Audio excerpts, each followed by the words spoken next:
Hello दोस्तों, आप सभी लोगों का सक्सेस प्लेटफॉर्म 2591 में एक बार फिर से स्वागत है। दोस्तों, इस वीडियो में हम ज्ञान बिंदु जीएस एकेडमी पटना के सेट नंबर 11 को डिस्कस करने वाले हैं। इससे पूर्व सेट नंबर 1 से लेकर सेट नंबर 10 तक को डिस्कस किया जा चुका है और उसका वीडियो भी अपलोड कर दिया गया है। साथ ही साथ आप क्या करेंगे, वीडियो के डिस्क्रिप्शन बॉक्स में जो टेलीग्राम का लिंक है वहाँ से आप टेलीग्राम के चैनल को ज्वाइन कर लेंगे। आपको ये जो सेट कवर कराए जा रहे हैं उसका पीडीएफ उसी टेलीग्राम लिंक पर प्रोवाइड कर दिया जाएगा। यह टेलीग्राम लिंक जो है स्पेशली मैंने पीडीएफ प्रोवाइड करने के लिए बनाया है। रही बात सेट की, तो आप सेट को आधा अधूरा नहीं करेंगे क्योंकि उससे आपको कोई फ़ायदा नहीं होगा। और अगर आप सेट कंप्लीट करते हैं तो मुझे आशा नहीं पूर्ण विश्वास है कि आपको यह कंप्लीट याद ही हो जाने वाला है। और साथ ही साथ इस सेट को इस तरीके से मैंने प्रिपेयर किया है जिसमें आपको कोई भी कन्फ्यूज़न नहीं रह पाएगा। सारे कन्फ्यूज़न दूर होंगे और कुछ आपको कन्फ्यूज़न हो भी जाता है तो आप कमेंट ज़रूर करेंगे। इसके साथ अगर आपको लग रहा है कि वीडियो में कोई सजेशन आपको देना है तो आप मुझे वो भी देंगे। मुझे जो कमियां लगेगी मैं उसे सुधारने का पूरा प्रयास करने वाला हूं। तो साथियों, बने रहें और जो भी स्टूडेंट्स या जो भी लर्नर इस चैनल पे पहली बार विजिट कर रहे हैं तो वह चैनल को सब्सक्राइब जरूर करें, क्योंकि इसमें बिहार दरोगा के ज्ञान बिंदु सेट नंबर 11 के साथ कुल मिला के 80 सेट को कवर किया जाएगा। जो 80 के 80 सेट है वह ज्ञान बिंदु बिहार दरोगा 1275 पद की तैयारी के लिए करवाया जाएगा। इसके अलावा यहाँ पे आपको प्लेटफॉर्म, एडिटोरिया और अन्य कई सारी पब्लिकेशन की दरोगा की टेस्ट सीरीज को कंप्लीट करवाया जाएगा। तो साथियों, बने रहिए सक्सेस प्लेटफॉर्म 2591 के साथ। और मेरे वीडियो के लिए मुझे मोटिवेशन देने के लिए आप इस चैनल को क्या करेंगे, सब्सक्राइब करेंगे, शेयर करेंगे और लाइक करना बिल्कुल ना भूलेंगे। तो चलिए इस वीडियो की शुरुआत करते हैं सेट नंबर 11 के प्रश्न नंबर 1 के साथ। इस वीडियो में मैंने क्या किया कि थोड़ा सा स्लाइड रखा है कि डिस्कशन करेंगे, उसको यहाँ पे आराम से समझा पाऊँ। पहले क्या होता था कि प्रश्न पे ही मुझे डिस्कशन को लिखना पड़ता था, जो आपको भी अच्छा नहीं लगता था। कुछ सुझाव के कारण मैंने इसमें बदलाव किए और मैंने थोड़ा सा इसमें गैपिंग छोड़ा है जिसमें आपको मैं डिस्कशन सॉल्व कर पाऊँगा। तो चलिए, पहला प्रश्न है प्रश्न संख्या 1, काकोरी कांड को निम्नलिखित में से किस संगठन के क्रांतिकारियों ने अंजाम दिया था। देखिए, यह काकोरी कांड की अगर बात की जाए तो यह 9 अगस्त 1925 को हुई थी। कहाँ हुई थी? 9 अगस्त 1925 को हुई थी और यह कहाँ हुई थी? लखनऊ में हुई थी, लखनऊ। ठीक है। अगर बात की जाए अब प्रश्न की, तो इसमें क्या कह रहा है कि किस संगठन के क्रांतिकारियों ने अंजाम दिया था। तो इस संगठन को हिंदुस्तान रिपब्लिक एसोसिएशन, उस संगठन ने इसे अंजाम दिया था। अब हिंदुस्तान रिपब्लिक एसोसिएशन की अगर बात की जाए तो यह संगठन जो है, इसके संस्थापक थे चंद्रशेखर आज़ाद। ठीक है, इसके संस्थापक चंद्रशेखर आज़ाद थे। बेहतरीन डिस्कशन होगा, आप वीडियो को कंप्लीट देखिएगा। चंद्रशेखर आज़ाद इसके संस्थापक थे। ठीक है। और अगर बात की जाए कि हिंदुस्तान यानी कि हिंदुस्तान रिपब्लिक एसोसिएशन HRA, इसकी स्थापना 1924 में की गई थी। HRA की स्थापना 1924 में की गई थी। अब इसके अलावा अगर बात की करें, यहाँ पे आंसर तो इसका ऑप्शन नंबर बी हो गया। इसके अलावा अगर बात करें इन नौजवान सभा, इसकी स्थापना किसने की थी? तो इसकी स्थापना भगत सिंह ने की थी, भगत सिंह ने की थी। और कब की थी? तो इसकी स्थापना 1926 में की गई थी। ठीक है, नौजवान सभा की स्थापना भगत सिंह ने 1926 में की थी। इसके अलावा ऑप्शन सी में क्या दे रखा है? ऑप्शन सी में दिया हुआ था हिंदुस्तान सोशलिस्ट रिपब्लिक एसोसिएशन। ठीक है, HSAR, Hindustan socialist Republic association. इसकी स्थापना की अगर बात की जाए तो इसकी स्थापना 1928 में किया गया था। और कहाँ किया गया था?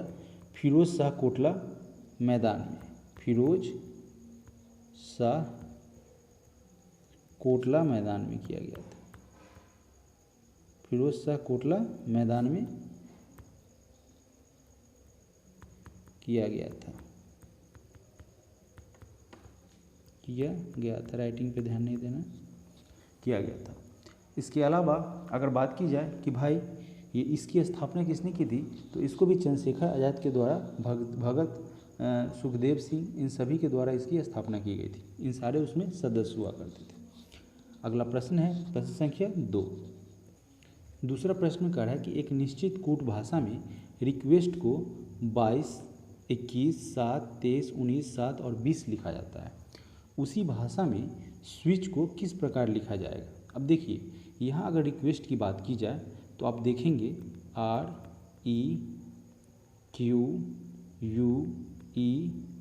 REQUES और T।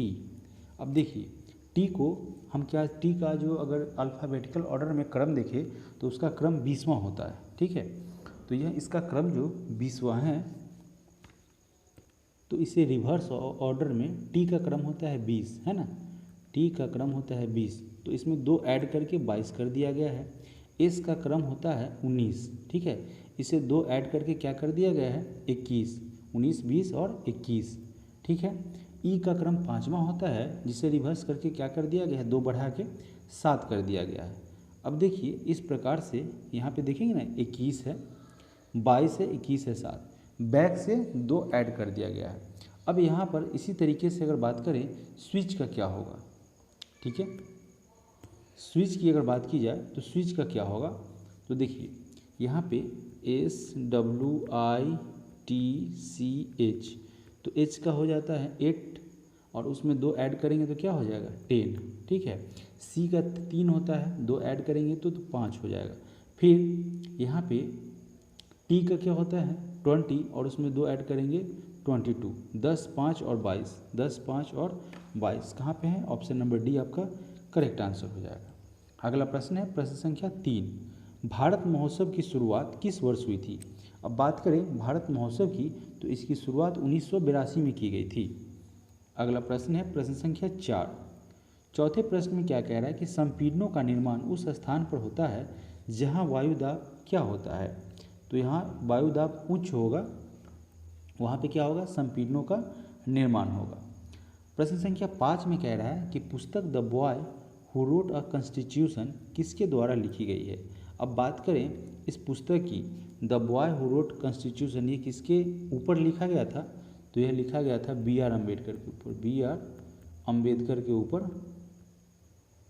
यह पुस्तक को लिखा गया था। अब प्रश्न में कह रहा है कि इस पुस्तक को किसने लिखा था? तो इसे राजेश तलवार ने लिखा था। करेक्ट आंसर हो जाएगा ऑप्शन नंबर डी।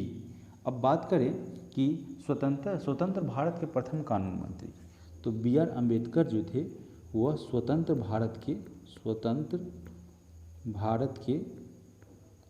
प्रथम कानून मंत्री थे, ठीक है।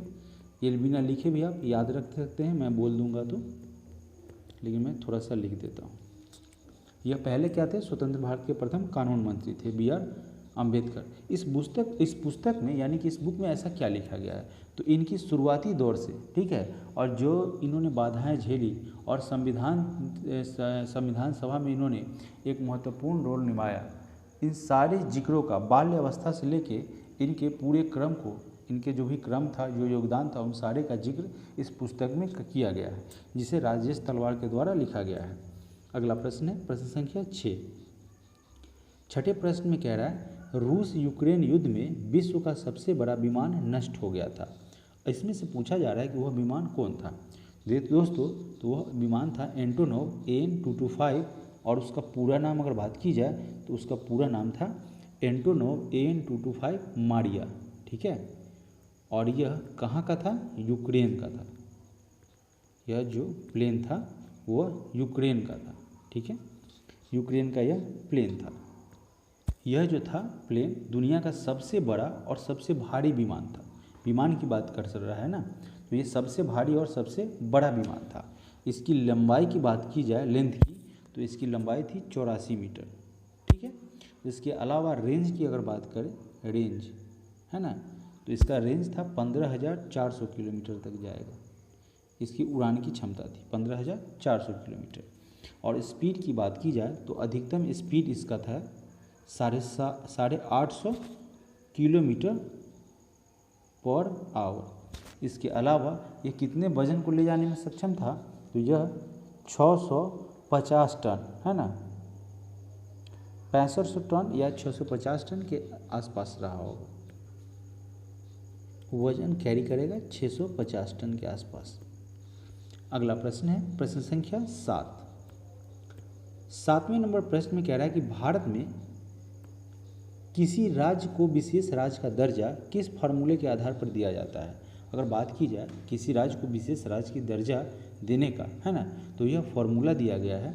यह फार्मूला किसके द्वारा दिया गया है, किस आधार पर, तो यह गॉडगिल फार्मूले हैं। ठीक है, इसमें कई आंकड़ों के आधार पर किसी राज्य को विशेष राज्य का दर्जा दिया जाता है, जिसमें वहाँ की भौगोलिक स्थितियाँ होती है, वहाँ का कल्चर होता है, वहाँ का एजुकेशन होता है, डेवलपमेंट होता है, कई सारे पॉइंट को शामिल किया जाता है और यह फार्मूला दिया गया था गॉडगिल फार्मूले के आधार पर। ठीक है, अगला प्रश्न है प्रश्न संख्या 8। 8वें नंबर प्रश्न में कह रहा है कि 21 जून 2022 को अंतर्राष्ट्रीय योग दिवस का कौन सा संस्करण मनाया जाएगा। तो यह जो है 8वां संस्करण हो जाएगा। ठीक है, अगर बात किया जाए 9वें संस्करण की, तो 9वां संस्करण कब हो जाएगा, 2023 में। प्रश्न संख्या 9 है। 9 नंबर प्रश्न में क्या कह रहा है, ए और बी एक साथ काम करते हुए एक काम को 16 दिन में कर सकते हैं। अब देखिए ए और बी कितना दिन में करेंगे, 16 दिन में। इसके अलावा क्या कह रहा है, सी और ए जब मिलेंगे तो इस काम को 32 दिन में कर लेंगे। फिर उसके बाद क्या कह रहा है, सी और बी जब मिलेंगे तो इसे 24 दिन में पूरा कर लेंगे। ठीक है, पूछ रहा है कि उन्होंने 12 दिन तक एक साथ काम किया, शेष कार्य को सी कितने दिन में पूरा कर लेगा। अब देखिए इस तीनों का एलसीएम लेंगे। अभी इसका एलसीएम लेंगे 16, 32 और 24 का, तो इसका एलसीएम जो है वो आ जाएगा आपका 96। ठीक है, अगर एफिशिएंसी चेक करेंगे तो इससे ये 6 बार में कैंसिल होगा, इससे ये 3 बार में कैंसिल होगा और इससे ये 4 बार में कैंसिल होगा। तो 4 3 7 6 13। ठीक है, यहाँ पे आ जाएगा कुल 13। अब यहाँ पे ए बी मिल के यहाँ पे एक एफिशिएंसी है 6। ठीक है ना, 6 दिन में काम कंप्लीट कर रहा है, सी ए 3 दिन में और सी बी मिल के 4 दिन में। तो इस तरीके से एफिशिएंसी निकालेंगे तो 6 3 9 4 13 काम होंगे। ठीक है, ए बी और सी इन सभी से मिल के, और वो सब ए भी 2 बार आ जाएगा, यहाँ भी देखिए बी भी यहाँ पे 2 बार आ रहा है और सी भी 2 बार आ रहा है। चलिए, तो 13 दिन तक काम होगा, 12 दिन तक काम होगा इन 13 लोगों के एफिशिएंसी के हिसाब से।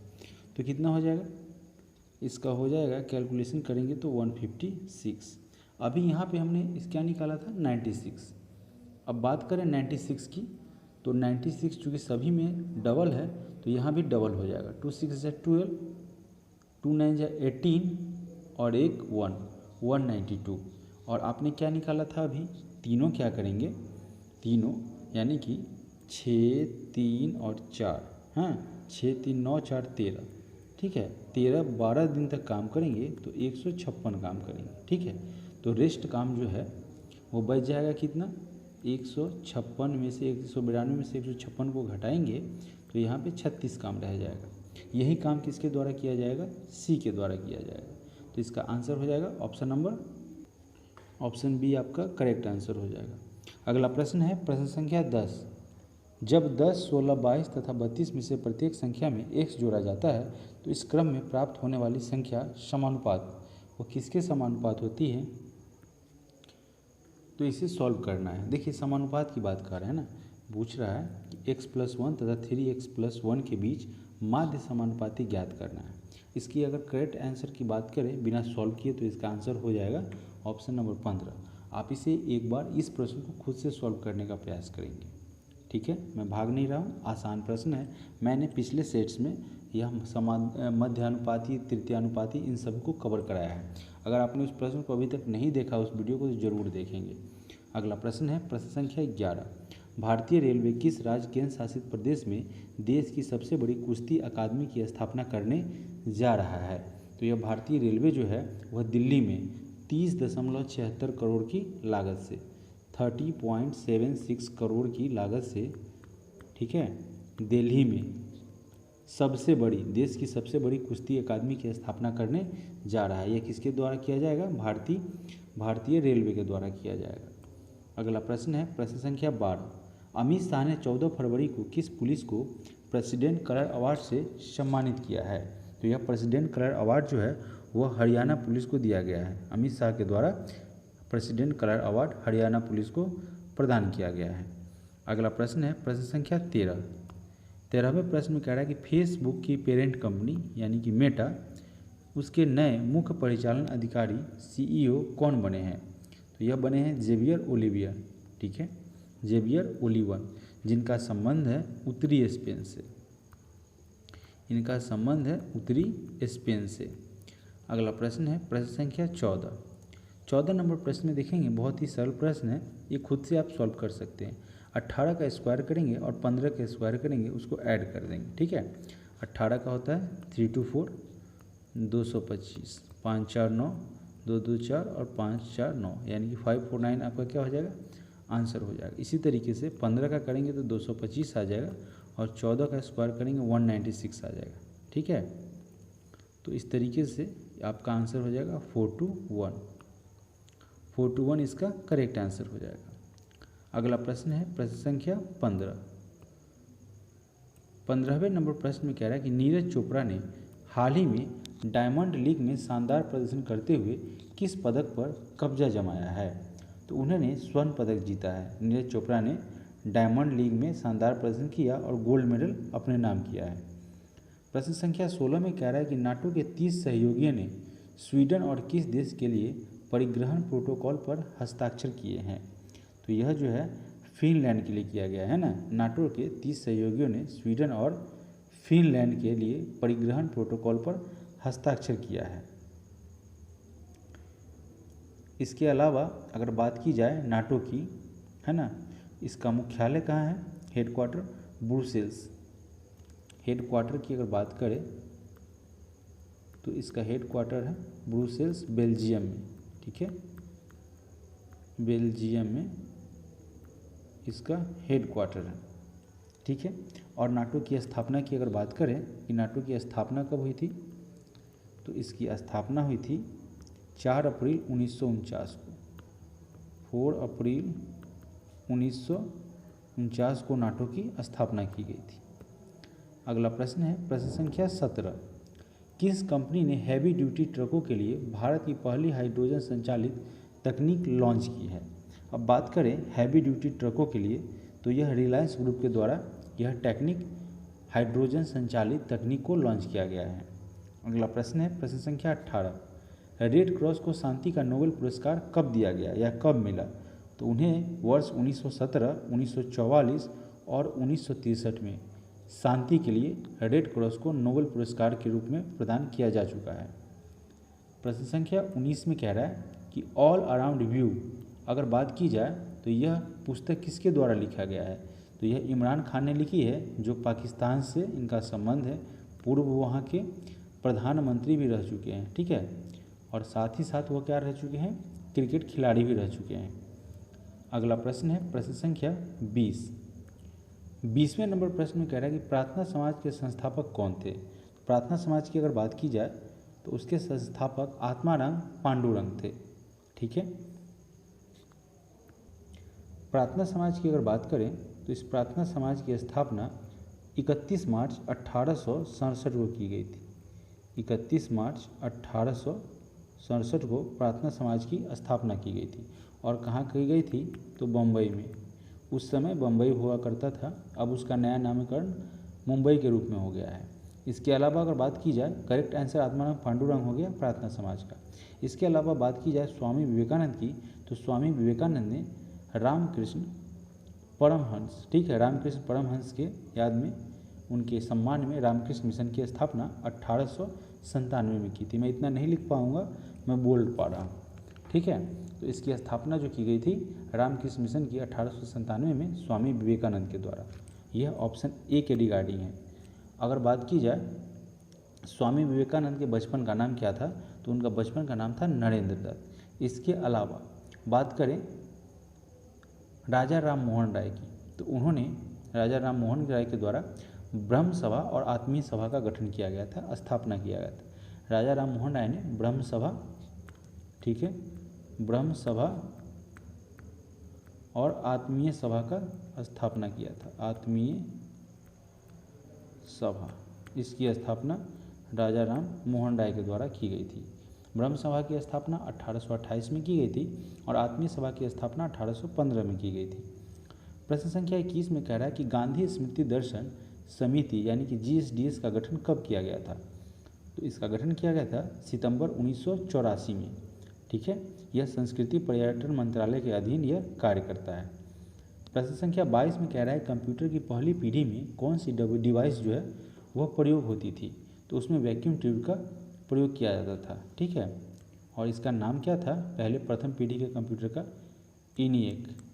ठीक है, electronic numerical integrated and computer. ठीक है, ये इसका नाम हुआ करता था। अगर इसकी बात की जाए पहली पीढ़ी के कंप्यूटर की, तो इसका विकास 1946 से 1956 के मध्य जिस कंप्यूटर को बनाया गया था उसे प्रथम पीढ़ी के कंप्यूटर के नाम से जाना जाता है। अगला प्रश्न है प्रश्न संख्या 23 नंबर प्रश्न में कह रहा है कि चिनार वन्यजीव विहार अवस्थित है। यह कहाँ अवस्थित है, तो यह केरल के इडुक्की में स्थित है। ठीक है, केरल के इडुक्की में यह जो है चिनार वन्यजीव अभयारण्य या विहार अवस्थित है। प्रश्न संख्या 24 में कह रहा है कि 1 किलोवाट घंटा बराबर होता है। यह किसके बराबर होता है, 36 × 10⁵ जूल के बराबर होता है। प्रश्न संख्या 25 में कह रहा है निम्नलिखित में से किस क्षेत्र में नोबेल पुरस्कार नहीं दिया जाता है। बात की जाए तो भौतिक, रसायन और शांति के क्षेत्र में नोबेल पुरस्कार दिया जाता है। इसके अलावा जीव विज्ञान के क्षेत्र में यह जो है ब्रेक थ्रू प्राइज दिया जाता है, ब्रेक थ्रू। इसके अलावा भी कुछ अन्य पुरस्कार दिए जाते हैं। तो इसका करेक्ट आंसर क्या हो जाएगा, ऑप्शन नंबर बी। अगला प्रश्न है प्रश्न संख्या 26 नंबर प्रश्न में कह रहा है कि कोयले की स्थानीय आपूर्ति है ना, यानी कि लोकल सप्लाई उपलब्ध नहीं है। कहाँ पे उपलब्ध नहीं है, तो यहाँ पे अगर बात की जाए 26 नंबर प्रश्न की, तो भद्रावती। ठीक है, भद्रावती जिसका VSL बोलते हैं ना, VSL भद्रावती, तो वह विश्वेश्वरैया आयरन स्टील के नाम से जाना जाता है। ठीक है, विश्वेश्वरैया आयरन एंड स्टील के नाम से VSL को जाना जाता है। तो यहाँ पे क्या होता है, कोयले की स्थानीय आपूर्ति यानी कि लोकल सप्लाई उपलब्ध नहीं है। ऐसा फैसिलिटी यहाँ पे उपलब्ध नहीं है। आपको नहीं है बताना था, ऑप्शन बी आपका करेक्ट आंसर हो जाएगा। इसके अलावा अगर बात की जाए टिस्को की, तो इसका फुल फॉर्म होता है टाटा आयरन एंड स्टील। क्या होता है, Tata iron and steel, TISCO का फुल फॉर्म होता है। साथ ही साथ अगर बात की जाए टिस्को की, ठीक है ना, तो इस कंपनी की स्थापना 1907 में की गई थी। अगला प्रश्न है प्रश्न संख्या 27। यदि दक्षिण पूर्व उत्तर हो जाए और उत्तर पूर्व पश्चिम हो जाए, इसी प्रकार सभी इसी क्रम में चलता रहे, तो दक्षिण पश्चिम की दिशा परिवर्तन के पश्चात क्या होगी। देखिए ये बहुत सरल सा प्रश्न है, मैं इसे बता रहा हूँ, मुझे पूर्ण विश्वास है कि आप एक ही बार में आसानी से समझ जाएंगे। अब देखिए मैं डायरेक्शन को यहाँ पे ड्रॉ करता हूँ। ऊपर नॉर्थ, नीचे साउथ, लेफ्ट साइड में यहाँ पे वेस्ट है और इधर क्या है, नॉर्थ, साउथ, वेस्ट और ईस्ट है। अब देखिए प्रश्न में क्या कह रहा है, प्रश्न संख्या 27 में कह रहा है यदि दक्षिण पूर्व उत्तर हो जाए। अब दक्षिण कहाँ है, यहाँ है, अब पूरब, यानी कि इसकी बात कर रहा है। ठीक है, यह दक्षिण पूर्व जो है यह क्या हो जाए, दक्षिण पूर्व है ना, दक्षिण पूर्व यह उत्तर हो जाए। यहाँ से एक आएगा यहाँ पे और फिर एक जाके यहाँ पे उत्तर हो जाएगा। तो यह दक्षिण पूर्व क्या हो जाए, एक जम करेगा फिर उत्तर हो जाए। और फिर और बात करी जाए उत्तर पूर्व पश्चिम हो जाए, तो उत्तर यहाँ है और पूर्व यानी कि इस जगह की बात की जाए, उत्तर पूर्व क्या हो जाए, एक यहाँ पे जम करके दूसरे में यहाँ पे पश्चिम हो जाए। ठीक है, और इसी प्रकार है तो दक्षिण पश्चिम की दिशा परिवर्तन के बजाय क्या होगी, तो दक्षिण कहाँ यहाँ है और पश्चिम यहाँ है। इसके बारे में पूछा जा रहा है कि इसका क्या होगा दिशा। तो यहाँ से जम करके यहाँ जाएगा और फिर यहाँ जाने के बाद क्या हो जाएगा, यहाँ जाने के बाद डायरेक्टली ई पे चला जाएगा। ठीक है, तो ई पे जाएगा तो दिशा क्या हो जाएगी, पूरब हो जाएगी, है ना, पूरब हो जाएगी। तो आपका आंसर हो जाएगा ऑप्शन नंबर सी। अगला प्रश्न है प्रश्न संख्या 28 नंबर प्रश्न में कह रहा है कि फरवरी 2023 में किसे साइप्रस का नया राष्ट्रपति चुना गया है। तो निकोस क्रिस्टोडोलाइट्स जो है उन्हें साइप्रस के नए राष्ट्रपति के रूप में चुना गया है। 29 नंबर प्रश्न में कह रहा है कि विश्व प्रकृति संरक्षण दिवस कब मनाया जाता है। तो इसे 28 जुलाई को मनाया जाता है। ऑप्शन ए आपका करेक्ट आंसर हो जाएगा।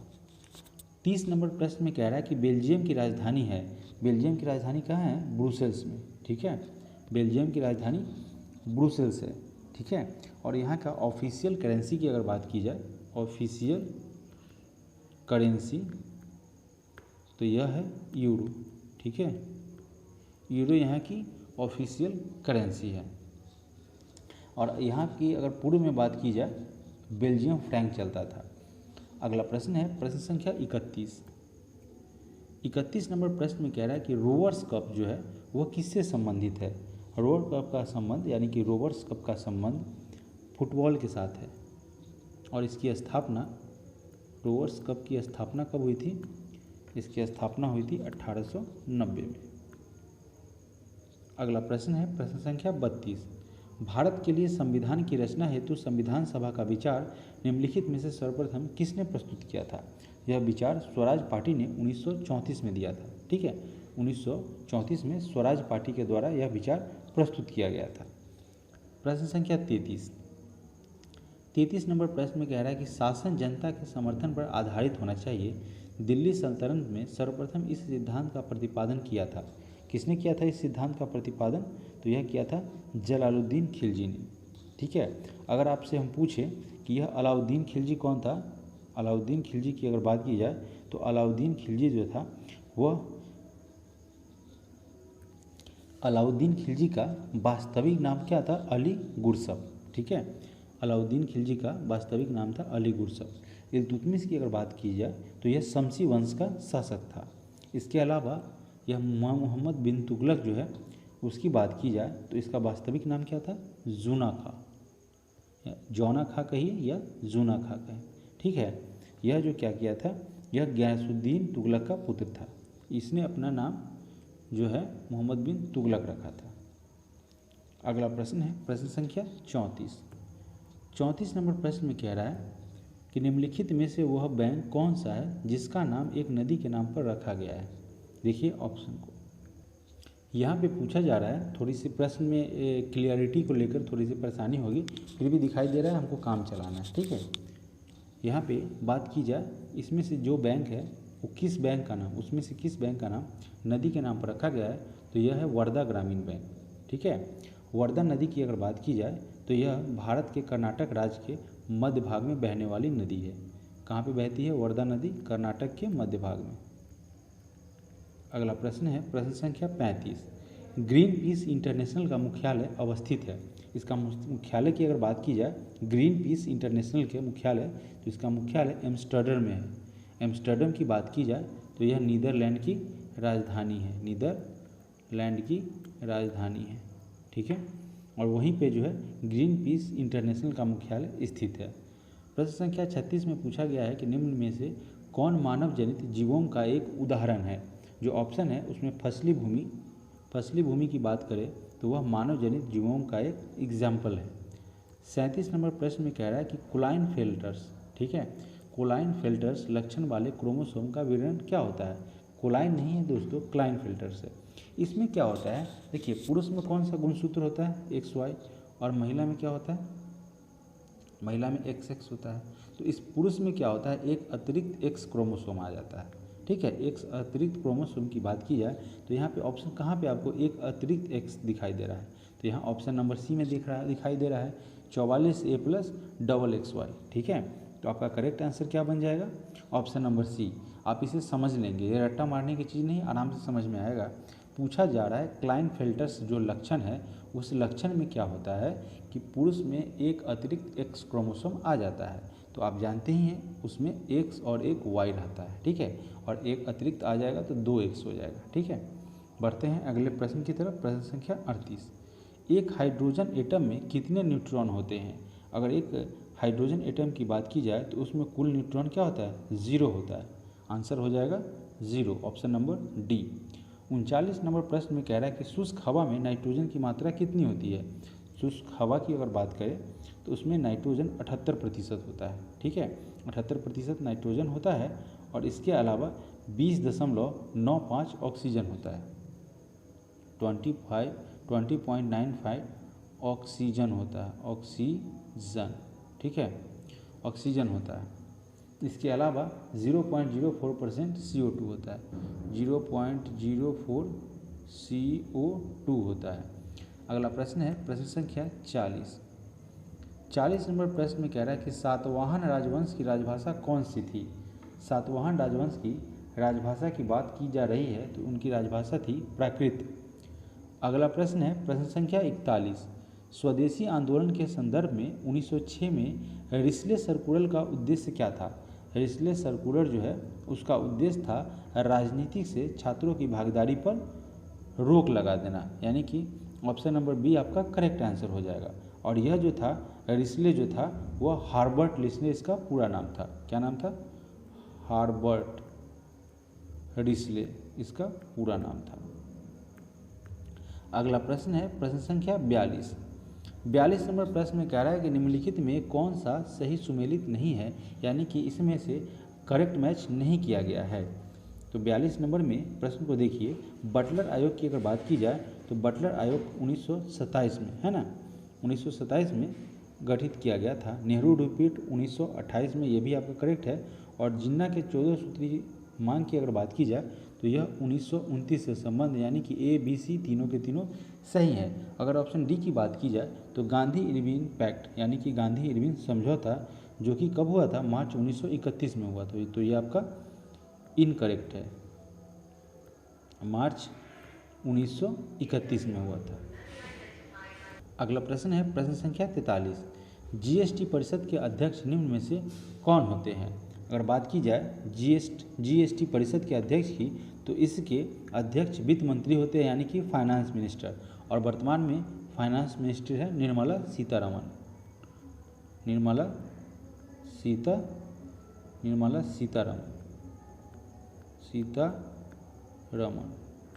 अगला प्रश्न है प्रश्न संख्या 44, प्रेशर कुकर में भोजन तेजी से पकता है क्योंकि वायुमंडल दाब में क्या होती है।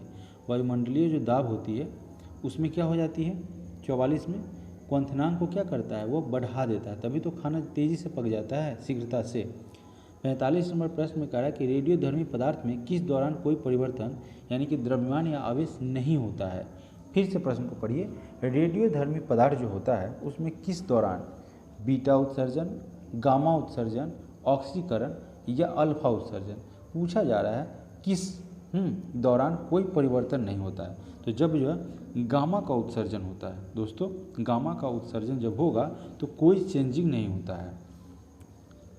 प्रश्न संख्या 46 में कह रहा है अर्थशास्त्र की कल्याण संबंधित परिभाषा किसने दी है।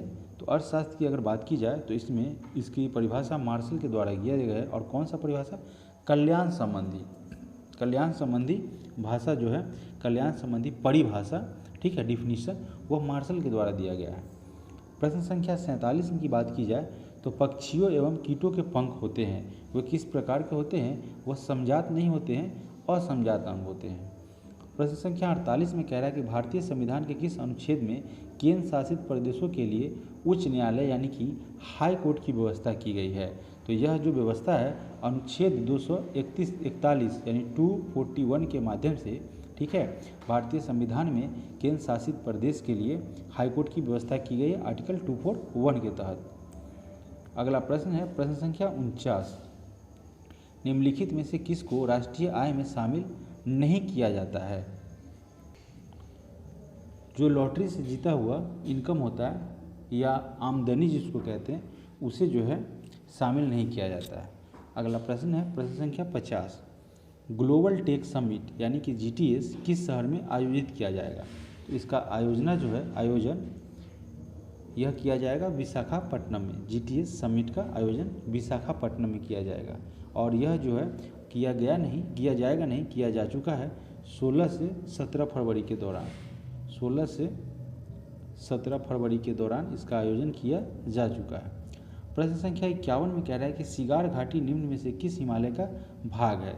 सिगार घाटी की अगर बात की जाए तो यह ट्रांस हिमालय का भाग है। और इस ट्रांस हिमालय का जो है निर्माण टेथिस सागर के अवसादों के कारण हुआ था। इसका निर्माण की अगर बात की जाए ट्रांस हिमालय के निर्माण की, तो इसका निर्माण टेथिस सागर है। टेथिस सागर उसके क्या हुआ था, उसके अवसादों के जमने के कारण इसका निर्माण हुआ था, जमने के कारण। ठीक है, बढ़ते हैं अगले प्रश्न की तरफ। प्रश्न संख्या 52 नंबर प्रश्न में कह रहा है कि प्राचीन भारत के इतिहास के संदर्भ में सृष्टि सार्थवाह गांधी का शब्द का उल्लेख है। एंसेंट हिस्ट्री के बारे में पूछा जा रहा है, प्राचीन भारत के इतिहास के संदर्भ में, तो यह शब्द जो है उसका उल्लेख कहाँ है? तो इस शब्द का उल्लेख जो है वह मौर्य काल के बाद व्यापारियों के प्रकार पर निर्भर है ना, इस पर इसका उल्लेख किया गया है। 53वां नंबर प्रश्न कह रहा है कि महायान बौद्ध धर्म में बोधिसत्व अवलोकितेश्वर को नाम से जाना जाता था। तो किस नाम से जाना जाता था? तो उसे पद्मपाणि के नाम से जाना जाता था। अगला प्रश्न है प्रश्न संख्या 54।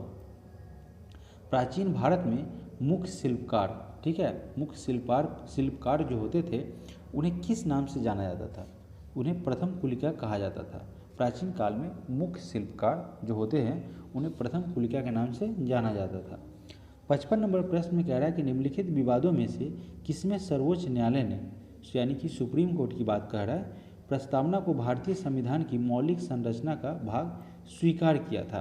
तो इसे बेरुबारी विवाद हुआ था, उसमें सर्वोच्च न्यायालय ने प्रस्तावना को भारतीय संविधान के मौलिक संरचना के भाग के रूप में स्वीकार किया था। बेरुबारी विवाद था यह मामला। 56वां नंबर प्रश्न में पूछा गया है कि मानव शरीर का तापमान है। तो देखिए, मानव शरीर का जो टेम्परेचर है न तो क्या होता है जाड़ में घटता है, यानी कि जाड़ों में ना तो ये घटता है और न ही ये गर्मियों में बढ़ता है। ऑप्शन सी आपका करेक्ट आंसर हो जाएगा। 57 नंबर प्रश्न में कह रहा है कि कैबिनेट मिशन 1946 को मुस्लिम लीग ने कब स्वीकार किया था? तो मुस्लिम लीग ने इसे 6 जून 1946 को क्या किया था? एक्सेप्ट किया था। प्रश्न संख्या 58 में पूछा गया है कि निम्न में से कौन से तत्व सूक्ष्म पोषक यानी कि माइक्रोन्यूट्रिएंट्स कहलाते हैं? सूक्ष्म पोषक तत्व की बात करें तो यह है मैग्नीशियम, यानी Mn मैग्नीज, ठीक है। उसके बाद यहाँ पे एमओ है जिसे मोल्बिडेनम के नाम से जाना जाता है। इसके अलावा जिंक और Cu बोले तो कॉपर। आपका डी करेक्ट आंसर हो जाएगा। यहाँ Mn किसको डिनोट करता है आप जान रहे हैं, मैं लिख देता हूँ मैंगनीज को, ठीक है, मैंगनीज को डिनोट करता है।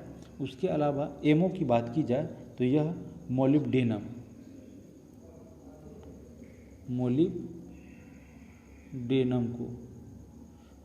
को डिनोट करता है। जेरन जिंक को और Cu कॉपर को डिनोट करता है। प्रश्न संख्या 59 नंबर प्रश्न में पूछा गया है सुमेलित करने के लिए नील नदी के युद्ध के बारे में अगर बात की जाए तो नील नदी का युद्ध इंग्लैंड एवं फ्रांस के मध्य लड़ा गया था, ठीक है। ऑप्शन बी में कह रहा है ट्राफलगर का युद्ध। ट्राफलगर का युद्ध जो है फ्रांस एवं रसिया के मध्य लड़ा गया था, ठीक है। तो इसका बी का करेक्ट ऑप्शन हो जाएगा ऑप्शन नंबर 1। सी की अगर बात की जाए वर्दन की लड़ाई की तो यह फ्रांस एवं जर्मनी के मध्य लड़ा गया था और सेडान का युद्ध फ्रांस एवं प्रसा के मध्य लड़ा गया था। बढ़ते हैं अगले प्रश्न की तरफ, और अगले प्रश्न की तरफ बढ़ने से पहले उन सभी दोस्तों को, उन सभी व्यूअर्स का मैं यहाँ पे अभिवादन करता हूँ, स्वागत करता हूँ और चाह रहा हूँ आप लोगों से एक उम्मीद बनाया हुआ हूँ कि आप सेट को कंप्लीट करते जाइए और जब एग्ज़ामिनेशन दे तो आप अच्छा से अच्छा स्कोर करें, अच्छा से अच्छा नंबर लाएं, ताकि वहाँ पे मेरा मेहनत भी सार्थक बने और आपका मेहनत भी सार्थक बने। इसके लिए आपको क्या होगा, कंटिन्यू बना रहना होगा और वीडियो को कंप्लीट वॉच करना होगा। कंप्लीट वीडियो वॉच करना मतलब नहीं होता है आपका एक सेट कंप्लीट होगा। सेट कंप्लीट होगा तो आप में कॉन्फिडेंस आएगा, आप सेल्फ एनालाइज कर पाएंगे और आपको पता चलेगा कि प्रश्न किस तरीके से पूछे जाते हैं और किस लेवल के प्रश्न होते हैं। तो आप क्या करेंगे, किसी भी जितने भी टॉपिक कराए जाएंगे किसी भी सेट को इनकम्प्लीट नहीं छोड़ेंगे, उसे कंप्लीट पूरा करेंगे। और साथ ही साथ क्या करेंगे, मुझे मोटिवेट करने के लिए आप एक लाइक बटन जरूर प्रेस करेंगे। बढ़ते हैं प्रश्न संख्या 60 की तरफ। 60 नंबर प्रश्न में क्या पूछ रहा है, 60 नंबर प्रश्न में कह रहा है कि निश्चेतक के रूप में प्रयोग किया जाता है। देखिए नाम से ही पता चलता है निश्चेतक जब ऑपरेशन करने के लिए, है ना, वो बेहोशी की दवाई का यूज किया जाता है, एक रसायन का छिड़काव किया जाता है या उसके केमिकल के रूप में यूज किया जाता है, उसे ही निश्चेतक कहा जाता है, ठीक है। जिसे एनेस्थीसिया के नाम से जानते हैं। तो यह क्या होता है, नाइट्रस ऑक्साइड और ईथर, यह चिकित्सीय क्षेत्र में दर्द निवारक के रूप में कार्य करता है। ऑप्शन ए और ऑप्शन बी, यानी कि ऑप्शन सी आपका करेक्ट हो जाएगा, ऑप्शन नंबर ए और बी दोनों। अगला प्रश्न है प्रश्न संख्या 61। 61 नंबर प्रश्न में कह रहा है कि प्रोटीन एवं वसा दोनों की प्रचुरता होती है। इस दोनों की प्रचुरता के बारे में पूछा जा रहा है। वैसे तो इसमें से कई ऑप्शन हैं, सोयाबीन में भी प्रोटीन पाया जाता है, लेकिन प्रोटीन और वसा दोनों की बात कर रहा है तो वह मूंगफली में प्रचुर मात्रा में पाया जाता है। 62वें नंबर प्रश्न में कह रहा है कि मानव में एक बार दंती दांतों की कुल संख्या कितनी होती है, जो एक ही बार आते हैं। तो ऐसी दांतों की संख्या जो है वह 12 होती है। प्रश्न संख्या 63 में पूछा गया है कि जब भारत में 1857 का विद्रोह हो रहा था, यानी कि यह सिपाही विद्रोह फैला था, उसी समय चीन के दक्षिणी भाग में एक विशाल जन विद्रोह छिड़ गया था। और यह विद्रोह क्या था, तो इसे लाइपिंग विद्रोह के नाम से जाना जाता था। यह लाइपिंग विद्रोह जो कि चीन में हुआ था वह 1857 के विद्रोह के समय ही घटित हुआ था। प्रश्न संख्या 64 में पूछा गया है कि 12वीं शताब्दी में कादरी संप्रदाय के संस्थापक कौन थे। कादरी की अगर बात की जाए तो ऑप्शन में एक ही जगह है आपका, अब्दुल कादिर जिलानी। ठीक है, कादिरी है, उन्होंने कादरी का संप्रदाय कादरी संप्रदाय का स्थापना किया था, वही इसके संस्थापक थे। और यह क्या थे, एक सूफी संत थे। यह एक सूफी संत थे। प्रश्न संख्या 65 में पूछा गया है कि भगत सिंह को किस कांड के अंतर्गत 23 मार्च 1931 को फांसी दी गई थी। तो इन्हें लाहौर षड्यंत्र केस में फांसी की सज़ा सुनाई गई थी। और यह जो है फांसी की सज़ा दी गई थी 23 मार्च 1931 को। ठीक है, और लाहौर षड्यंत्र कांड की बात कीजिए तो यह हुआ था 17 दिसंबर 1928 को। इसमें क्या हुआ था, सैंडर्स की हत्या कर दी गई थी, सैंडर्स की हत्या। अगला प्रश्न है प्रश्न संख्या 66। 66वें नंबर प्रश्न में पूछा गया है, दो आपका सूची दिया हुआ है, एक सूची को दूसरे सूची से सुमेलित करना है। तो ऑप्शन नंबर ए को पढ़ते हैं। ऑप्शन नंबर ए में कह रहा है कि वल्लभाचार्य। वल्लभाचार्य की अगर बात की जाए तो इन्होंने पुष्टि मार्ग का सिद्धांत प्रतिपादित किया था। ठीक है, ऑप्शन नंबर बी में कह रहा है कि रामानुजी जो है उनकी बात की जाए तो इन्होंने विशिष्टता द्वैतवाद सिद्धांत का प्रतिपादन किया था, यानी कि option number third. C number option में कह रहा है माधवाचार्य ने द्वैतवाद के सिद्धांत का प्रतिपादन किया था। तो सी का आपका ऑप्शन नंबर 1 करेक्ट हो जाएगा। और डी की बात की जाए यानी कि शंकराचार्य की, तो उन्होंने अद्वैतवाद के सिद्धांत का प्रतिपादन किया था। इस प्रकार से ऑप्शन सी आपका करेक्ट आंसर बनेगा। अगला प्रश्न है प्रश्न संख्या 67। घरेलू संधारित्रों को लघुपतन का मतलब होता है शॉर्ट सर्किट तथा अतिभारण, और अतिभारण की अगर बात की जाए तो इसका मतलब होता है ओवरलोड। तो यह घरेलू संधारित्र है, उसमें लघुपतन और अतिभारण से बचाने के लिए उपयोग किए जाने वाला सर्वाधिक महत्वपूर्ण सुरक्षा उपाय क्या है, तो यह है फ्यूज का उपयोग करना। बी आपका करेक्ट आंसर हो जाएगा। 68वें नंबर प्रश्न में पूछा गया है कि ब्रायोफिल्म में कायिक प्रवर्धन किसके माध्यम से होता है। तो यह कायिक प्रवर्धन जो होता है वह पत्ते के माध्यम से होता है। अगर हमें पता करना है कि आखिर कायिक प्रवर्धन होता क्या है, तो देखिए कायिक प्रवर्धन जो होता है वह एक अलैंगिक प्रजनन का भाग होता है, एक अलैंगिक प्रजनन का रूप होता है। तो इसमें क्या होता है, पौधे का निर्माण जड़ से होता है। ठीक है, जड़ से होगा, डाल से भी हो जाएगा पौधे का निर्माण, लैंगिक प्रजनन नहीं होता है। और साथ ही साथ पत्ते के द्वारा भी इसका निर्माण होगा, यानी कि दूसरा पेड़ तैयार होगा। तो इसे ही कायिक प्रवर्धन के रूप के नाम से जानते हैं। अगला प्रश्न है प्रश्न संख्या 69। 69 नंबर प्रश्न में कह रहा है कि रोग ग्रसित पादप में स्वस्थ पादप की तुलना में श्वसन दर क्या होती है। देखिए जो अस्वस्थ होंगे वह श्वसन का दर क्या करेंगे, तेजी से लेंगे। ठीक है ना, उनका श्वसन का दर क्या होगा, अधिक हो जाएगा। अगला प्रश्न है प्रश्न संख्या 70। निम्नलिखित में से कौन सा एक मछली है। अगर यहाँ ऑप्शन ए की बात की जाए समुद्री कुकुम्बर खीरा, समुद्री बी, ऑप्शन नंबर बी में दे रहा है समुद्री गाय, ऑप्शन नंबर सी में दे रहा है समुद्री घोड़ा, और ऑप्शन डी में बात करें तो समुद्री बाघ की। और आपसे पूछा जा रहा है कि यह इसमें से कौन सा एक मछली है। ठीक है, तो वह समुद्री जो है घोड़ा, जो कि क्या है, इसका आकार यानी कि इसका फेस का आकार, मुंह का आकार घोड़े के जैसा प्रतीत होता है, इसी कारण से इसे समुद्री घोड़ा कहा जाता है। ठीक है, यह एक मछली का प्रकार होता है। और बात की जाए इसकी एक विशेषता है, इसलिए इसको इसलिए जाना जाता है कि इसमें नर जो होते हैं, नर के द्वारा बच्चे को जन्म दिया जाता है। नर के द्वारा यानी कि प्रजनन का कार्य जो है वह नर करते हैं। अगला प्रश्न है प्रश्न संख्या 71 नंबर प्रश्न में कह रहा है कि द ग्रीन फिन्स हब जो है पहला वैश्विकी समुद्री पर्यटन उद्योग मंच किस संस्थान से जुड़ा हुआ है। तो यह जो है संयुक्त राष्ट्र पर्यावरण कार्यक्रम, जिसे UNEP शॉर्ट में बोलते हैं, उससे यह जो है द ग्रीन फिन्स हब उसका पर्यटन उद्योग मंच इस संस्थान से जुड़ा हुआ है, संयुक्त राष्ट्र पर्यावरण कार्यक्रम से। अगला प्रश्न है प्रश्न संख्या 72 डॉक्टर राजेंद्र प्रसाद संविधान सभा के निम्न में से किस समिति के अध्यक्ष नहीं थे। देखिए यहाँ पे पूछा जा रहा है कि नहीं थे। अगर बात की जाए अल्पसंख्यक समिति की, ठीक है, यहाँ पे ऑप्शन नंबर देखते हैं अगले ऑप्शन को। प्रक्रिया नियम समिति के अध्यक्ष के रूप में उन्होंने कार्य किया था, संचालन समिति का पदभार भी संभाला था। अब बात की जाए ऑप्शन सी और डी की बात करें तो सी में है वित्त एवं कर्मचारी मंत्री और साथ में है ऑप्शन नंबर डी अल्पसंख्यक समिति। तो इन्होंने अल्पसंख्यक समिति का पदभार या कभी भी इसके रूप में कार्य नहीं किया था। अल्पसंख्यक समिति के अध्यक्ष की बात करें तो इसके अध्यक्ष जो थे वह थे सरदार वल्लभ भाई पटेल, यानी कि सरदार पटेल शॉर्ट में लिख सकते हैं, सरदार पटेल इसके अध्यक्ष थे। ठीक है। अगर बात करें उप समिति अल्पसंख्यक समिति के उप समिति के अध्यक्ष की बात करें, उप समिति के अध्यक्ष तो यह थे HC मुखर्जी, उप समिति के अध्यक्ष HC मुखर्जी इसके अध्यक्ष थे। अगला प्रश्न है प्रश्न संख्या 73 नंबर प्रश्न में कह रहा है कि गुलाम का गुलाम किसे कहा जाता था। अब बात किया जाए गुलामों का गुलाम तो इसे जो है इल्तुतमिश को कहा जाता था। ऐसा क्यों कहा जाता था?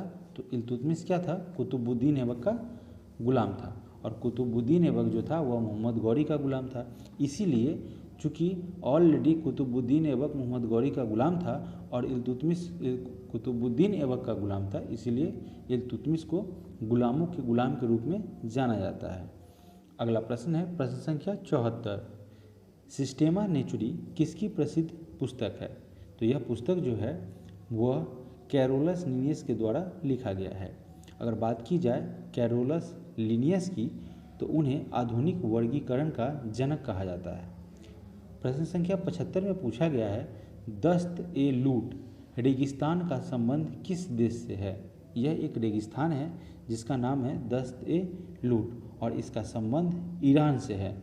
अगर बात की जाए इस रेगिस्तान की तो यह जो है ईरान के दक्षिण पूर्वी क्षेत्र में पाया जाता है।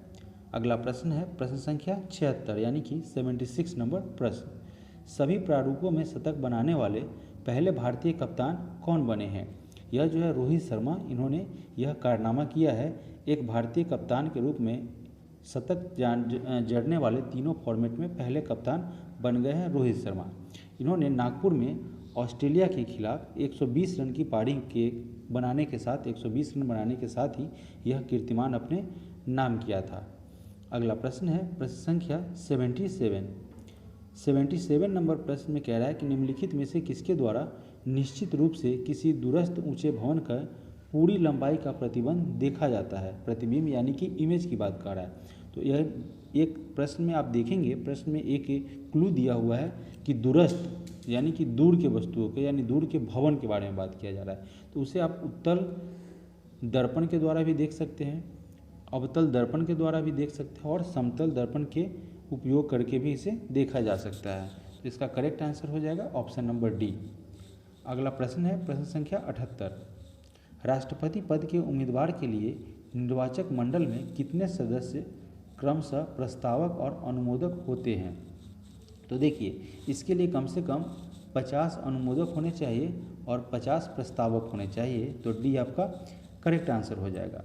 अगर बात किया जाए तो आर्टिकल 52 यह प्रावधान करता है कि भारत के एक राष्ट्रपति होगा और अनुच्छेद अगर बात की जाए आर्टिकल 61 का तो इस आर्टिकल 61 के माध्यम से राष्ट्रपति पर महाभियोग लगाया जाता है। ठीक है, आर्टिकल 61 के द्वारा राष्ट्रपति पर महाभियोग लगाया जाता है।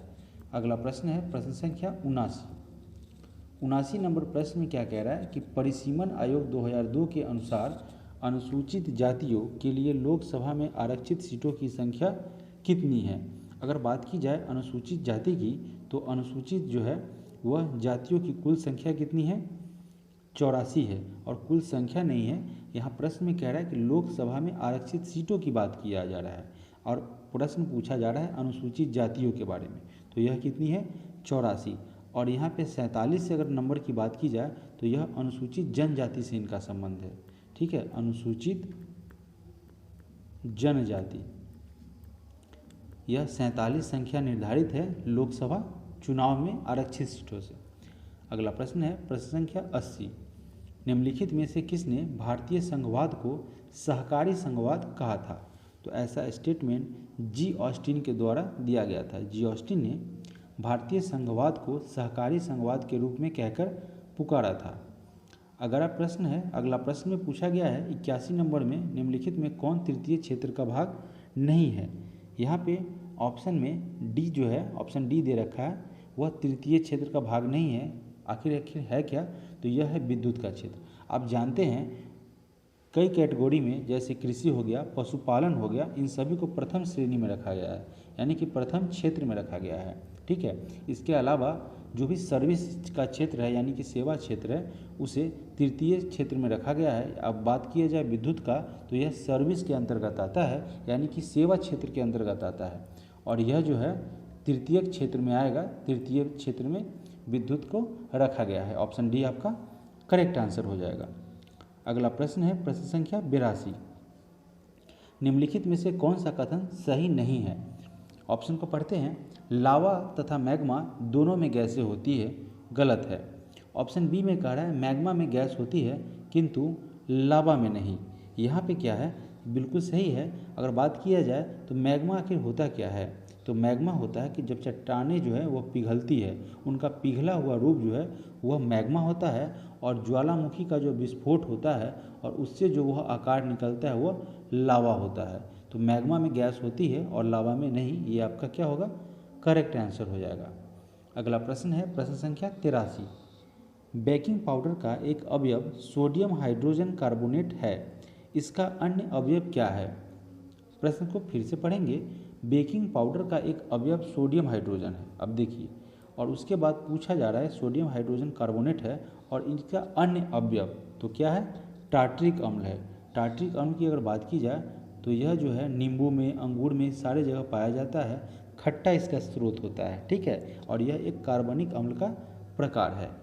इसके रासायनिक सूत्र की अगर बात की जाए तो क्या होता है फॉर्मूला, इसका फॉर्मूला होता है C4H6 और O6, इसका रासायनिक सूत्र होता है। अगला प्रश्न है प्रश्न संख्या 84, चैलेंजर गर्त का संबंध किस महासागर से है। तो इसका संबंध जो है चैलेंजर गर्त का वह है प्रशांत महासागर से। ठीक है, करेक्ट आंसर हो जाएगा ऑप्शन नंबर ए। अगला प्रश्न है प्रश्न संख्या 85, केंद्रीय गृह मंत्री अमित शाह ने डैश में केंद्रीय जासूस प्रशिक्षण संस्थान CDTI की आधारशिला रखी है। तो गृह मंत्री अमित शाह के द्वारा देवहननल्ली, जो कि कहाँ पड़ता है, कर्नाटक के बेंगलुरु के कर्नाटका में पड़ता है, और वहाँ पे यह जो है केंद्रीय जासूस प्रशिक्षण संस्थान की आधारशिला रखी गई है। प्रश्न संख्या 86 में पूछा गया है कि भारत में किस प्रकार के चट्टानों में सर्वाधिक हीरा पाया जाता है। हीरा पाए जाने की बात की जा रही है कि वह किस प्रकार के चट्टानों में सबसे ज़्यादा पाया जाता है, तो यह विंध्यन क्रम। ठीक है, यहाँ पे पन्ना और गोलकुंडा की खाने विंध्यन क्रम की चट्टानों में ही पाया जाता है और यहीं से सबसे ज़्यादा हीरा प्राप्त किया जाता है। अगला प्रश्न है प्रश्न संख्या 87, 87वें नंबर प्रश्न में कह रहा है कि निम्नलिखित में कौन एक गैर संवैधानिक निकाय है। ऑप्शन नंबर 1 में क्या दे रहा है, राष्ट्रीय मानवाधिकार आयोग। अब देखिए प्रश्न क्या पूछ रहा है आपसे, इसमें से कौन जो है वह गैर संवैधानिक निकाय है। गैर संवैधानिक निकाय की अगर बात की जाए तो यहाँ पे क्या है, राष्ट्रीय मानवाधिकार। ठीक है, राष्ट्रीय मानवाधिकार है राष्ट्रीय मानवाधिकार आयोग जो है वह गैर संविधानीय निकाय है। और ऑप्शन नंबर 2 को देखें, ऑप्शन नंबर 2 में है वित्त आयोग। वित्त आयोग की अगर बात की जाए तो वित्त आयोग जो है वह एक संवैधानिक निकाय है। वित्त आयोग क्या है? संवैधानिक निकाय है, ठीक है, संवैधानिक निकाय है वित्त आयोग। और इसकी स्थापना की अगर बात की जाए तो इसकी स्थापना आर्टिकल 280 के अंतर्गत की गई है। आर्टिकल 280 के अंतर्गत इसकी स्थापना की गई है वित्त आयोग की। अगला प्रश्न है प्रश्न संख्या 88। इससे पहले इसका करेक्ट आंसर हो जाएगा यहाँ पे ऑप्शन सी 1, 3 और 4। यहाँ पे पूछा गया था आपसे कि इसमें से कौन गैर संवैधानिक निकाय है, तो वित्त आयोग आपका संवैधानिक निकाय है, ठीक है। तो आपका 2 नहीं होगा, इसके अलावा ऑप्शन 1, 3 और 4 करेक्ट आंसर हो जाएगा। प्रश्न संख्या 88 में पूछा गया है कि वरना तथा मूसी नदी, मूसी निम्न में से किसकी सहायक नदियाँ हैं? तो यह कृष्णा की सहायक नदियाँ हैं। वरना और मूसी जो है वह कृष्णा की सहायक नदियाँ हैं। और बात की जाए कृष्णा नदी की तो यह दक्षिण भारत की नदी है। कृष्णा नदी जो है वह दक्षिण भारत की नदी है, ठीक है। और इसका उद्गम जो है, कृष्णा नदी के उद्गम की बात की जाए, यानी कि यह कहाँ से निकलता है स्रोत, तो यह महाराष्ट्र के महाबलेश्वर के निकट पश्चिमी घाट से निकलता है। अगला प्रश्न है प्रश्न संख्या 89। मेंडलीफ आवर्त नियम के अनुसार तत्व आवर्त सारणी में किस क्रम में व्यवस्थित होता है? तो यह जो है परमाणु भार के बढ़ते क्रम में यह व्यवस्थित होता है, ठीक है। और यह जो मेंडलीफ आवर्त सारणी की अगर बात की जाए तो इसे किस प्रकार से तैयार किया गया है, इसमें किस प्रकार से जिक्र किया गया है, तो मौलिक गुण, परमाणु द्रव्यमान और रासायनिक विशेषताओं के आधार पर मेंडलीफ आवर्त सारणी को तैयार किया गया है। अगला प्रश्न है प्रश्न संख्या 90। 90 नंबर प्रश्न में कह रहा है कि प्रदीप्ति यानी कि इल्यूमिनेशन, उसका माप निम्न में से किसका उपयोग करके की जाती है? तो इसे लक्स मीटर, ठीक है। अगर बात की जाए लक्स मीटर की तो आप जानते ही हैं कि लक्स मीटर का यूज प्रकाश की तीव्रता को मापने के लिए किया जा रहा है। और आपसे प्रश्न में पूछा ही जा रहा है कि प्रदीप्ति का माप कि निम्न में से किसका उपयोग करके किया जाता है, तो आपका करेक्ट आंसर हो जाएगा लक्स मीटर। अगला प्रश्न है प्रश्न संख्या 91। इनमें से पहाड़ियों का उत्तर से दक्षिणी सही क्रम क्या है, यानी कि डायरेक्शन नॉर्थ से साउथ की ओर। तो बात की जाए अरावली की, ठीक है, तो यह उत्तर से इसकी शुरुआत होगी और दक्षिण की क्रम में जाएगी अरावली, गिरनार, सतमाला और अनाईमुडी।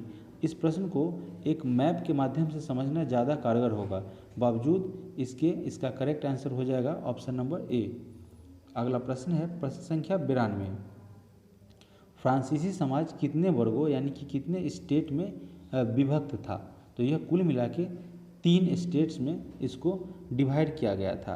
पहला जो 2 पद था, ठीक है ना, पहला 2 पद जो था उसके अंतर्गत किसे सम्मिलित किया गया था? उसके अंतर्गत पादरी और कुलीन वर्ग को सम्मिलित किया गया था। पादरी और कुलीन वर्ग को पहले 2 पद के अंतर्गत सम्मिलित किया गया था। और जो तीसरा वर्ग आता था उसमें अन्य सारे को इसमें शामिल किया गया था, जिसमें लगभग 90%, ठीक है, 90% फ्रांस की जनसंख्या जो थी उस समय, उसके 90% जो है इसी अन्य तीसरे पद में जो है तीसरे स्टेट में इनका संख्या थी। और यही तीसरा जो था वह कर भुगतान करता था। तीसरा स्टेट जो था उनके द्वारा कर को पे किया जाता था, टैक्स को। अगला प्रश्न है प्रश्न संख्या 93। असम कुल मिलाकर कितने राज्य एवं केंद्र शासित क्षेत्रों से घिरा हुआ है? तो कुल मिला के असम जो है वह कुल मिला के 7 जो है राज्य अथवा केंद्र शासित प्रदेशों से घिरा हुआ है। और वह कौन कौन से है? तो वह है मेघालय, त्रिपुरा, मिजोरम, अरुणाचल प्रदेश, नागालैंड, मणिपुर और वेस्ट बंगाल, ठीक है। बढ़ते हैं अगले प्रश्न की तरफ। प्रश्न संख्या 94 नंबर प्रश्न में कह रहा है कि ब्रिटिश गवर्नर जनरल में से किसने प्राचीन स्मारकों के संरक्षण में बहुत रुचि दिखाई? यानी कि प्राचीन काल में जो स्मारक थे उनको संरक्षित करने के लिए सबसे ज़्यादा इसमें से रुचि दिखाई थी लॉर्ड कर्जन के द्वारा। करेक्ट आंसर हो जाएगा लॉर्ड कर्जन। लॉर्ड कर्जन जो है 1899 से लेके 1905 तक वायसराय के पद पर कार्यरत थे। अगला प्रश्न है प्रश्न संख्या 95। भारतीय संघ में विलय के लिए इंस्ट्रूमेंट ऑफ एक्शन पर हस्ताक्षर करने वाला कौन सा रियासती राज्य था? तो इसमें से जो ऑप्शन है उसमें बीकानेर जो था वह था स्टेट ऑफ एक्सेशन पर हस्ताक्षर करने वाला रियासती राज्य। प्रश्न संख्या 96 की अगर बात की जाए तो पूछा गया है कि बाग ए नीलोफर का निर्माण किस मुगल बादशाह के द्वारा किया गया था? तो इसका निर्माण जो है बाग ए नीलोफर, जिसे लोटस गार्डन के नाम से भी जाना जाता है, और यह कहाँ स्थित है? तो यह जो है आगरा में स्थित है। और इसे किसने बनवाया था इसका निर्माण? तो इसका निर्माण जो है अकबर के द्वारा किया गया था। ठीक है, यह आगरा में स्थित है और इसे अकबर के द्वारा इसका निर्माण करवाया गया था। अगला प्रश्न है प्रश्न संख्या 97। हिटलर का प्रचार मंत्री कौन था? हिटलर का प्रचार मंत्री गोबेल्स था, जिसका पूरा नाम था दोस्तों जोसेफ गोबेल्स। जोसेफ गोबेल्स जो था वह हिटलर का प्रचार मंत्री था। प्रश्न संख्या 98 में पूछा गया है कि रासायनिक समीकरण को संतुलित करने की विधि क्या कहलाती है? तो इस विधि को जो है वह हीट एंड ट्रायल विधि बोलते हैं। ठीक है, हीट एंड ट्रायल मेथड रासायनिक समीकरण को बैलेंस करने का यह विधि है, यानी कि फॉर्मूला है। प्रश्न संख्या 99 में पूछा गया है कि यूट्यूब के अगले मुख्य कार्यकारी अधिकारी यानी कि CEO के रूप में किसे नियुक्त किया गया है? तो यह नील मोहन है। इन्हें ही यूट्यूब के अगले CEO के पदभार को संभालने का कार्य दिया गया है। अगला प्रश्न है प्रश्न संख्या 100। निम्न में से कौन चंपारण आंदोलन से संबंधित नहीं थे? अगर बात की जाए जयप्रकाश नारायण की, तो यह जो है चंपारण आंदोलन से इनका संबंध नहीं था, जबकि मजहरूल हक, नरहरि पारेख, ब्रजकिशोर प्रसाद, महात्मा गांधी, इन सभी लोगों का संबंध चंपारण आंदोलन से था। और चंपारण आंदोलन को संचालित करने का काम महात्मा गांधी के नेतृत्व में संपूर्ण हुआ था। महात्मा गांधी ने चंपारण आंदोलन का क्या किया था? नेतृत्व किया था। और बात की जाए चंपारण आंदोलन की, तो यह हुआ था 1917 में। दोस्तों, इस तरीके से सेट नंबर 11 को कंप्लीट किया गया है, और आप इस सेट को पूरा कंप्लीट करेंगे, वीडियो को पूरा देखेंगे और साथ ही साथ लाइक, शेयर और सब्सक्राइब करना नहीं भूलेंगे। मिलते हैं अगले वीडियो में सेट नंबर 12 के साथ। तो आप सभी लोगों का बहुत बहुत थैंक यू, बहुत बहुत धन्यवाद।